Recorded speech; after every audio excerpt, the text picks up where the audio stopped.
Welcome friends, instant রান্নাঘর থেকে সুমা বলছি। আজকে নিয়ে এসেছি হচ্ছে ভোগের খিচুড়ি। গোবিন্দভোগের চাল আর মুগ ডাল দিয়ে ভালো করে ধুয়ে নিয়ে ভেজে নিয়ে বসিয়ে দিলাম একটু গরম জল দিয়ে, কিন্তু খিচুড়িটা বসিয়েছি। তারপরে হচ্ছে দিয়ে দিলাম কুমড়ো আর আলু, তার সাথে একটু কাঁচা লঙ্কা আর নুন আর হলুদ দিয়ে খিচুড়িটা আমি আগে বয়েল করে নেব।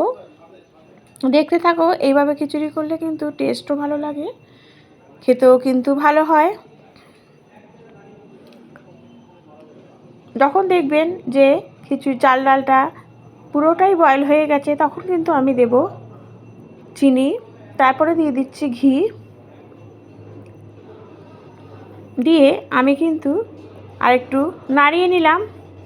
আর এদিকে আমি সাম্বারের জন্য দেখুন আমি কি দিচ্ছি।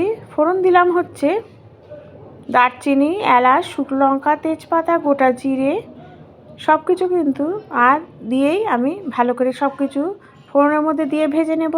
দিলাম একটু আদাটা কিন্তু খিচুড়িতে দিলে বেশ ভালো লাগে। তার সাথে একটু ভাজা মশলা, মানে ঘরেই যে ধনে আর জিরের গুঁড়ো আছে সেটাই কিন্তু আমি তেলের মধ্যে দিয়ে ভালো করে নাড়িয়ে নেব, তাহলেই কিন্তু ভাজা মশলার একটা টেস্ট আসে।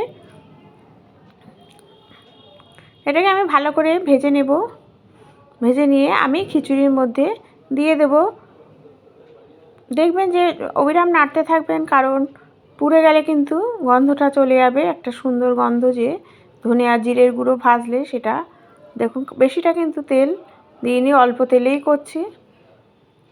দিয়ে দিলাম একটু চিনি, আর ওই ফোড়নটাও দিয়ে দিয়েছি। দিয়ে ঘি দিলাম।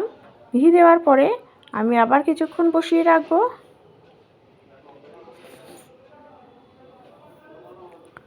ব্যাস রেডি হয়ে গেল ভোগের খিচুড়ি। Thank you.